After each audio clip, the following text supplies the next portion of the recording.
Ladies and gentlemen, welcome to this afternoon's portrayal of a public inquest into the death and resurrection of Jesus Christ. The object of the investigation is to bring before the inspector the evidence of those who had first-hand knowledge of the events which took place in Jerusalem at the Jewish feast of Passover. The men and women presenting the evidence have all agreed to relay their experiences as accurately as possible. The death and resurrection of Jesus Christ has been held by his followers and Christians to be the most important fact in the faith and hope of Christian men and women. Many others have questioned the evidence of Jesus' death and resurrection. The purpose of this hearing is to bring forward evidence to enable you to decide for yourselves. Please all rise.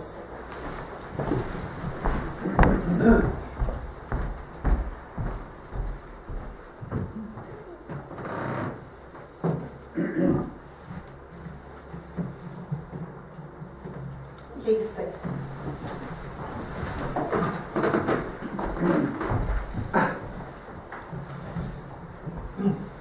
Good afternoon, ladies and gentlemen. The following public interest surrounding the crucifixion of this man, Jesus of Nazareth, and the many opinions held about his alleged death and resurrection, the authorities have agreed to hold this inquest. It is not the purpose of this inquiry, though, to identify guilt, or to seek to attribute blame, or indeed to pass judgment. We shall be inviting a variety of witnesses to give evidence and to be available to me for questioning. First witness will be the Roman officer responsible for the custody of Jesus following his arrest. The Roman officer, please. Can you please explain who you are and describe the events that took place following the sentence by Pontius Pilate of this man, Jesus of Nazareth? So, I am the Roman centurion who is stationed in Jerusalem at this time. My duty was to be responsible for any prisoners who have been sentenced by Pilate, in this case, Jesus of Nazareth. And so, once they were given to me to look after, it was my duty to ensure that any sentence given to them was carried out, from any small punishments up to crucifixion. And so, such as this case, Jesus of Nazareth was sentenced to be crucified. And so once he was delivered over to me to be in my care, the soldiers, as was their custom, they'd beat him. We had him flogged as well. And then the custom was then to make the prisoner to carry their cross up to the hill to be crucified. Now, in this instance, Jesus of Nazareth was unable to actually fulfill this task. As he was walking out and started to make his journey there, he collapsed under the weight of that cross and could no longer continue. And is it usual for a prisoner to collapse, as he did on this occasion? Well, no, it's not usual. It depends, obviously, on the treatment that the prisoner has had at the hands of the soldiers before they carry the cross. And so that they'll obviously get beaten and often flogged as well.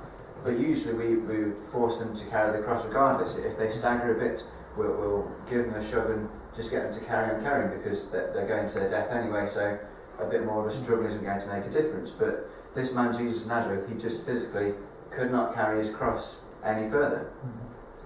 And so we made a man watching on just take the cross instead, and had to carry Jesus' cross up to the hill of Golgotha. Now, when we got to the hill, there were also two others with Jesus of Nazareth at this time. And the way that we secure them to the cross, we hold the cross against them and stretch their arms out and use large nails to hammer through the base of their hand to secure them to the cross. And then we also then hammer a large nail through their ankles also to secure their feet to the cross, so that they are firmly secure. There's no chance that they can fall or come off the cross of their own accord. He was on the cross from mid-morning through till the early afternoon, about 3 p.m, and at that point he let out a loud cry, and it appeared that Jesus died, although the other two remained alive at this time. Now, we were then requested by the Jews, because of a feast they had at this time, that we should make sure that none of the prisoners were on the cross at the end of the day, that we were to make sure that their legs were broken, that they could die, and so they could be taken down from the cross to make sure there weren't these corpses hanging on the cross on the day of their feast. Now, the reason we break their legs is that this helps to speed up the death on the cross of crucifixion. By breaking their legs, they then fall down fully supported on their hands, and they can no longer breathe for themselves and die very quickly. However, so we broke the legs of the two other criminals at the time. But when we came to Jesus of Nazareth, that, as we thought earlier, he had already died. So there was no need to break his legs. One of my soldiers did just confirm to check whether he was living or not, and took his spear and thrust it into his side. And a sign that he's already dead is that blood and water come out of the body rather than just blood. And how many crucifixions have you carried out? I have no, it's my routine job. I've got no idea. I mean, I don't count them. Given my role, it's a very common activity, so it's just my duty to perform them. Many So it could be hundreds. More than that. Is there any doubt in your mind whatsoever that this man Jesus was dead? No, sir, not at all. We're professionals. It's our role and our duty to perform this task, that we know how to do it very well. In fact, I also had to personally confirm to Pilate that this man Jesus was dead, because he wanted to release his body that day to Joseph of Arimathea. Thank you. Do you perhaps have anything to add before you step down? Well, I must say it was a bit different to most crucifixions that I've supervised over.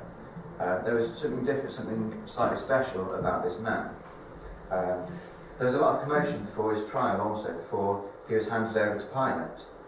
And I don't normally pay attention or pass any judgment on the verdicts that are given, but it was very strange that despite Pilate pronouncing that this man was innocent, he was still sentenced to death. He found no wrong in him, and yet he was still given the death sentence. And this man Jesus, he didn't seem to protest, he didn't seem to resist anything that was happening to him. And also during the course of the procession up to Golgotha, and when he was on the cross, there were some things that he said that were quite profound. And then there was also darkness for a period of a few hours as well, while he was hanging on the cross. And there was all these things just stacking up. And while I was there, I heard people mentioning that, he had the inscription above the cross saying that he was the King of the Jews, and there was murmurings that this man was a prophet, or perhaps the Son of God. And then when I saw the manner that he died, I must say that I also believe that he was the Son of God. Thank you. You can step down. Our next witness is an expert medical witness whom I'll ask to comment on the crucifixion from a medical point of view. Call Dr. Fowler, please. For the benefit of those present, Doctor, would you state your medical qualifications, please, and your professional experience? Yes, well, I'm Joseph Fowler, and I qualified with the degrees of Bachelor of Medicine and Bachelor of Surgery some 35 years ago, and I've been practicing in general medical practice for the last 30 years. Thank you. We've heard evidence that Jesus of Nazareth was taken by the Jewish authorities and brought to trial before the Roman governor Pilate, that he was whipped, made to carry his cross, and then crucified. Would you explain the effect of such treatment on the human body and the likelihood of anyone surviving such an ordeal? Yes, certainly. I'll summarise what happened to the victim at first. Jesus of Nazareth was kept in custody overnight prior to his execution. During that time he underwent 2 trials, firstly before the chief priest and then before the Roman governor Pontius Pilate. He was sentenced to death and he was led to the place of execution where he was crucified. At some point he suffered a large penetrating injury to the chest when he was on the cross.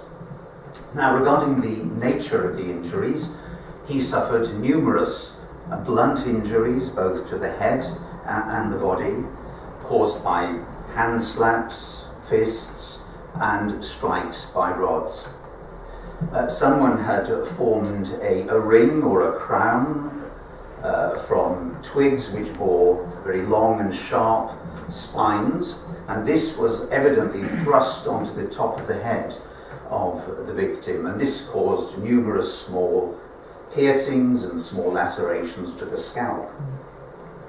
As we've heard from the centurion, the victim had nails driven through both wrists and his ankles to fix the body onto the cross. Now, on the victim's back were numerous small lacerations and bruises caused by the scourging. And of course, as usual, the scourge consists of cords into which are embedded small pieces of bone and metal that, during the scourging, causes lacerations to the skin. Now, the result of all these injuries was that the man was put at risk of hypovolemic shock. Hypovolemic shock. Would you explain that, please, in layman's terms? Yes, certainly. Hypovolemic shock occurs when there's a loss of the circulating volume of blood in the body, and this produces various effects, signs and symptoms. So there's a loss of blood pressure, and there's a compensatory increase in the pulse rate, the heart rate. Now, as for appearance, the person will typically become pale, sweaty, he'll feel dizzy, and he may even collapse if the shock is severe enough. And did you see evidence of this in the case of Jesus of Nazareth? Well, we have the reports of the bystanders who say that Jesus staggered under the weight of the upper beam, and finally he collapsed. As a result, the soldiers forced an onlooker, one Simon of Cyrene, to carry the beam instead of Jesus. Now, under normal circumstances, given the victim's state, he was a young man of only about 30 years of age, and he was a carpenter by trade. It would have been easy for him to have coped with this load, to carry it to Golgotha. But there were a couple of factors operating now which contributed to his weakened state. Firstly, as we've heard, there was the flogging, and secondly, he was probably dehydrated. We need to bear in mind that he'd been kept in custody overnight prior to the execution and was in all probability deprived of water and so dehydrated. And we have the witness of bystanders who say that Jesus cried out from the cross, saying that he was indeed thirsty. Thank you, Doctor. Would you move on now to explain to us the medical effects of crucifixion itself and the usual mode of death? Yes, the wrists are nailed into the crossbeam, which is then lifted onto the vertical post, and the ankles of the victim are then transfixed to that vertical post by large nails. Now, the major pathophysiological effect of crucifixion regarding survival or death is an interference with breathing. Because of course, with the weight of the body suspended from the crossbeam by the outstretched arms, the arms are kept in a high state of tension. The muscles of the shoulders are of course attached to the rib cage, and so the victim's chest is really held fixed. He can't breathe in and he can't breathe out. Now, in order to enable the victim to breathe, he has to somehow relieve the tension. And this he does by creating an upward thrust from his ankles, which are fixed to the post, so relieving the tension and allowing him to breathe. Perhaps I could demonstrate this effect. So, the victim has his arms outstretched, the body drags the arms down, he can't breathe, so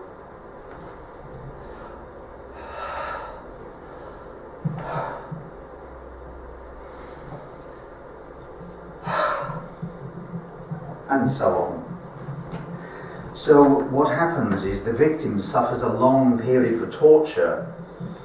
This is extremely painful movement until he becomes too exhausted to relieve the tension on the chest to allow for breathing. And so death normally arises from asphyxia.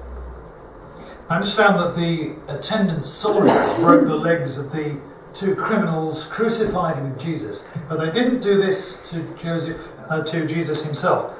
Would you comment on that fact, please? Yes, if the lower legs of the victim are deliberately broken, as is sometimes done by the executioners, then death will soon follow by asphyxiation, as the person cannot breathe. Now, Jesus' legs weren't broken in this case because it was evident to the attendant soldiers that Jesus was already dead when they came to remove him from the cross. An eyewitness states that he had a spear thrust into his side and that much fluid and blood poured from the wound. Can you comment on the significance of that, please? Yes, a thrust by a spear into the man's chest would have caused a large penetrating wound of the chest. Now, the clear fluid that exuded from this wound was an effusion, that is a collection of clear fluid from around the lungs or around the heart. This would have been caused by acute heart failure. The fact that blood flowed readily from the wound implies that the victim was alive at the time of that injury and that the wound was deep enough to have penetrated the heart wall. Now, taken together, these facts tell me that the wounding was inevitably and almost immediately fatal. But if he had been mistakenly taken down from the cross prematurely, could he have survived?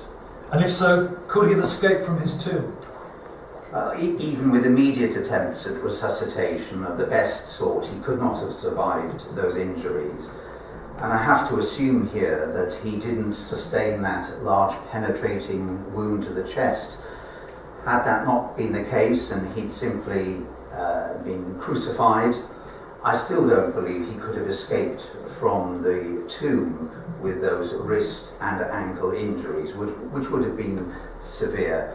But as I've already said, the victim was dead. That chest wound was obviously a mortal wound, and I see no reason to doubt the witness of experienced soldiers who were convinced that he was dead when he was taken down from the cross. Thank you, Doctor. I have no more questions. You can step down. Call Joseph of Arimathea, please. You are Joseph of Arimathea, a member of the Jewish Council, is that correct? I am. Please tell us your involvement in the events surrounding the disposal of the body of this man, Jesus of Nazareth. Well, I am a member of the Jewish Council, but I was not consenting to his death. The bodies of the prisoners were normally burned, and I begged Pilate for Jesus' body. In fact, Pilate was very surprised that Jesus was already dead. And when he found this out, that Jesus was already dead, he released the body to me. So let me get this straight. I'll just make this clear. Did you say that Pilate would have checked first that Jesus was dead? Yes, Pilate made me wait until a message came from the centurion confirming that Jesus was dead. Thank you. Please carry on. So Nicodemus, my friend, and I collected Jesus' body, and we took him to my own tomb. And we wrapped him in a linen shroud, and we put him into this tomb, and he's cut into the rock. And Mary Magdalene, and the other Mary, they were waiting by the tomb, and they saw how he was laid in that tomb. And we told them to return after the Sabbath. And we secured the tomb with a large stone. So is it true that the tomb was well guarded? Yes, the Jewish leaders, I believe, with Pilate's agreement, set up a guard. Thank you, Joseph. You may stand down. Call Mary Magdalene, please. You are Mary Magdalene? Yes, sir, I am. You are a close friend of this man, Jesus of Nazareth. Indeed I was, and I still am.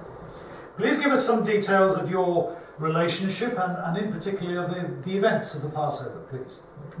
In terms of relationship, Jesus is my saviour. I was ill and he healed me and forgave me my sins. Since then I followed him and his teachings with all my heart. Jesus has many disciples, including many women such as myself. We were all just devastated by his death and the awful way it happened. It was just horrific. We were just so shocked. I was there with the other women right to the end, and then I followed Joseph of Arimathea and Nicodemus to the tomb, and I watched them put Jesus inside. You actually saw Jesus' body placed in the tomb? Yes, and a huge stone that was put in front of the entrance. I went back to the tomb early on Sunday to anoint the body properly, but then I found that the tomb was empty. And what about the stone in front of the tomb? Well, it had been moved away. So I ran to get Peter and John, and they came and they looked in the tomb. Jesus' body had gone, but the gravestones were still there. And what did you think had happened? Well, I just thought that somebody had moved his body. Everyone went back to the city, but I was just too upset, and so I stayed behind. I went back and I looked in the tomb again, and there were two men in there who asked me why I was crying. And what happened then? Well, I heard someone outside. So I went out and I saw a man, and I thought it was just the gardener. I told him why I was crying, and he simply said my name, Mary. Now, as soon as he spoke, I knew that it was Jesus. He really had come back to life, just as he said it would. I couldn't believe it. It was really him. He was really just standing there. Forgive me for being very clear on this point. You were understandably upset, and you were wanting Jesus to be alive. Yes. Are you sure you weren't hallucinating? Do you have any doubt that this man was Jesus of Nazareth, whom you'd seen die and be buried? Absolutely no doubt at all. I'd know Jesus anywhere. In fact, the wounds on his hands and his feet were still there. In fact, suddenly all his teaching about it made sense to us. Hundreds of people saw him over the next 40 days and touched him and ate with him and talked with him. We can't all have been hallucinating. Jesus has been raised from the dead, and now we all have such real hope for our future. Thank you, Mary. You may leave the witness stand. Now, the next witness was to have been one Mary Cleopas. She is not able to be with us at this court, so I'm going to read a statement that she has sent to the court. So this is the statement of Mary, wife of Cleopas, a disciple of Jesus of Nazareth. And the statement is as follows. I saw Jesus shortly after the resurrection, together with my husband, Cleopas. We were travelling to Emmaus, a little village about 7 miles from Jerusalem. We were still pretty devastated because Jesus had been so brutally crucified. We had believed that he would save Israel and save us personally from sin and death. His death seemed to have crushed our hopes forever. We were depressed, to say the least. As we walked along the road, we were discussing all that had happened. You see, it was then 3 days since Jesus had been crucified, and some of our women had gone to the tomb to finish anointing Jesus' body. But when they got there, they said the body was gone. They also claimed that an angel had told them that Jesus was alive again. Some of the men didn't believe the women, but they ran down to the tomb to check for themselves, and it was true. The body had gone, vanished. I'm ashamed to say that I didn't believe the reports of the women that Jesus was alive, at least not then. You see, I was present at the crucifixion. I saw firsthand what had happened to him. I had witnessed Jesus' horrific death. I knew that he was utterly and completely dead. As Cleopas and I walked and talked, a stranger joined us. He didn't seem to know what had happened over the past few days, even though the whole of Israel was talking about nothing else. So we filled him in on the details. The stranger then said that we were foolish and slow of heart to believe all that the prophets had said. He'd showed us countless passages from the law and the prophets about how the Messiah had to die for our sins, and then God would raise him from the dead after 3 days to show that his sacrifice had been accepted. He quoted Psalm 22, Isaiah 53, Genesis 22. I couldn't get over it. It all seems so clear. I can't understand why I never noticed before. Psalm 22 could be a news report of the crucifixion, how Jesus was pierced with those horrific great crucifixion nails. It even talks about how the soldiers divided his clothing. Absolutely remarkable. What this stranger was showing us from our own scriptures made me feel like I've been sitting in a dark room all my life, and someone had just lit the lamp. By the time we got to Emmaus, it was getting late, so we asked him to stay the night with us. In fact, we almost forced him to stay. We wanted to listen to him all night. He brought our hope back to life. It was only when he gave a prayer of thanks for the evening meal and broke the bread and gave it to us that we recognised him. It was Jesus. I think there are a number of reasons why I didn't recognise him before. First, we weren't expecting to see him. Plus, the last time I saw him, he was covered in blood and virtually unrecognisable. But more importantly, Cleopas reckons that while we were somehow kept from recognising him, it was as if we were being tested to see whether we would believe the words of Scripture that he must die and suffer and be raised again. The only way he could do this was to keep his identity from us. We still only recognised him when he gave the prayer and gave us the bread. It reminded us of how he fed the 5,000 and what we'd heard about his Last Supper with the 12 disciples. And then he disappeared again. He just vanished. 1 minute he was there, the next he was gone. Well, you can imagine how excited we were. We virtually ran back to Jerusalem, like Elijah racing ahead of Ahab's chariot. We couldn't wait to tell the others that it was true. The Lord was alive. I wasn't hallucinating. We didn't expect to see Jesus. Besides, how could both of us have had the same hallucination? You can't touch, talk, or eat with hallucinations. No, it was Jesus, all right. He's alive. I know it might sound a bit fantastic, but God is all-powerful and he can do anything. And whatever that Caiaphas might say, I might be ordinary, but I'm not mad. Jesus is alive, and I would rather die than say otherwise. In fact, we saw him again. As I said, we returned to Jerusalem to tell the other disciples, and after a while he appeared again. He showed us his hands and feet, and proved he wasn't a spirit or hallucination by eating food with us and letting us touch him. I'm absolutely sure it was Jesus. I saw him myself several times, but don't just take my word for it. Hundreds of people saw him. And we thank Mary for that statement. Our final witness is one of Jesus' close group of disciples, called Thomas, please. Thomas, you were one of the 12 disciples who were with Jesus during the 3 years or so that he was going around the Jewish towns and villages. Is that right? Yes, that's correct. Just over 3 years ago, Jesus selected myself and 11 other men to be with him. I didn't know the other 11 at the start, but over that 3-year period we spent a huge amount of time in each other's company, and with Jesus, and we would eat, sleep and spend pretty much all of our time together. I understand that when Jesus joined the other disciples and those on the road to Emmaus, you were not present. And when you were told about Jesus' resurrection, you wouldn't believe. Is that right? That is to my shame correct. We knew that when the Jews had gone to the Romans and had Jesus crucified, that they would want to crush the movement of those that believed in Jesus. And so at the point of his death, we scattered.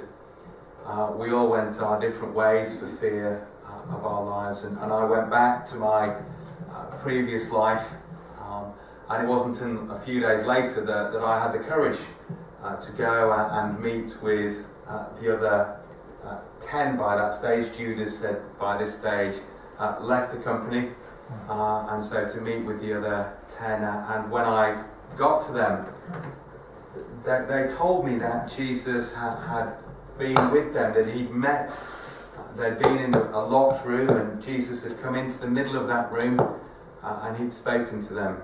And as you correctly said, to my shame, I didn't believe him. In fact, it was worse that I got into a heated argument.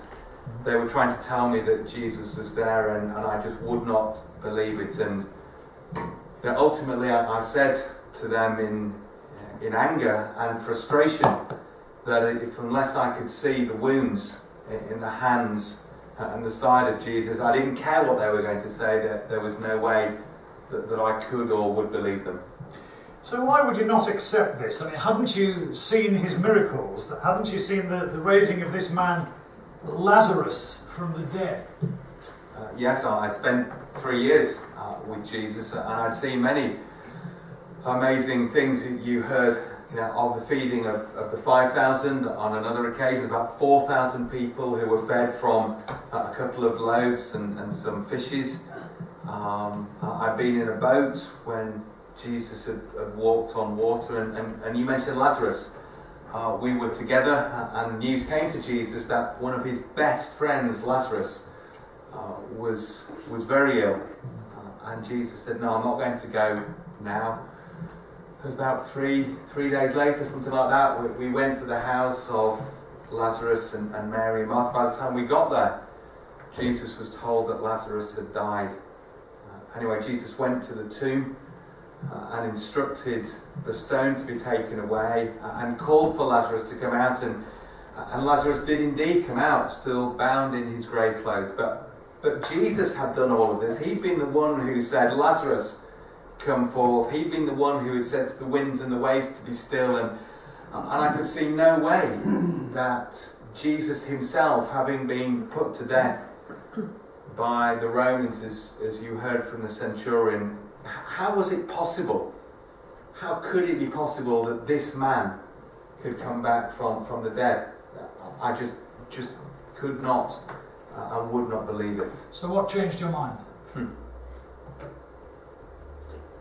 So I was with the other 10 some days later, and again into the middle of a locked room, Jesus himself appeared.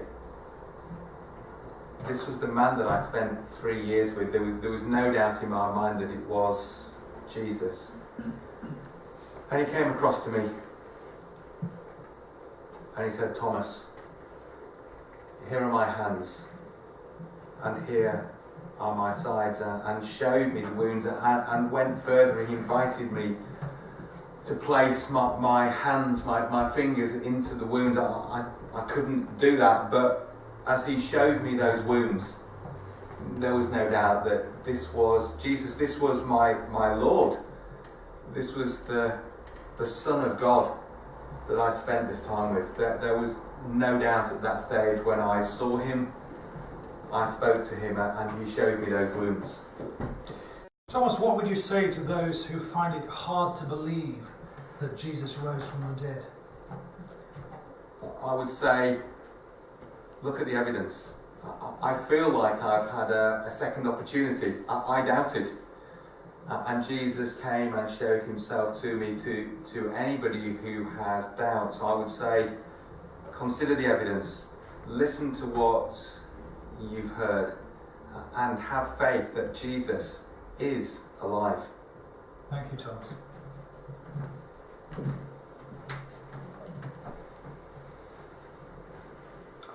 Ladies and gentlemen, we have heard evidence of Jesus' treatment after his arrest.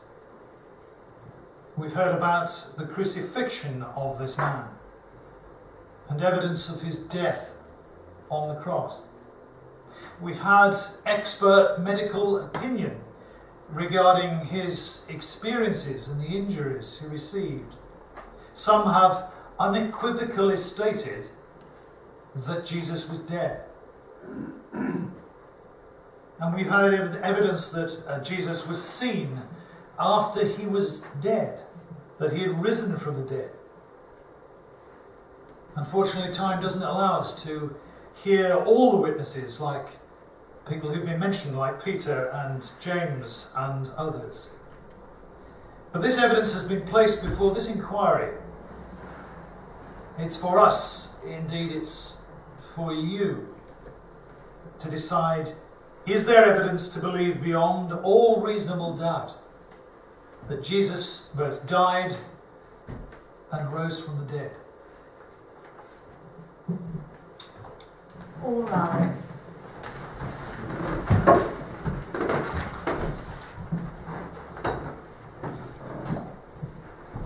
Please be seated.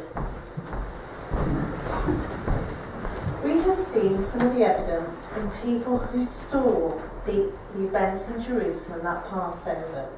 They were real events, real people, and their belief in Jesus' death and resurrection changed their lives forever, for the better. Belief in Jesus' death and resurrection will change our lives for the better too.